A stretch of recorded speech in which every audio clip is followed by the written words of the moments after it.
Hey guys, welcome back to Easy Internet, and in today's video we're going to look on how to clear cache from Google Play Store. So the first thing is search settings in your phone and open settings. On the search bar, search apps, click on apps, and then search Google Play Store.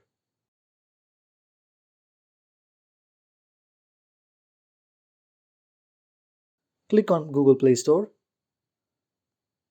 and then scroll down and click on storage. Under storage, click on clear cache right there. Now you can see the cache is 0 bytes, means you have cleared all the cache data. And that's how you clear the cache data of Google Play Store. I hope this video has helped you. Do like, share and subscribe Easy Internet for more such videos. Thanks for watching.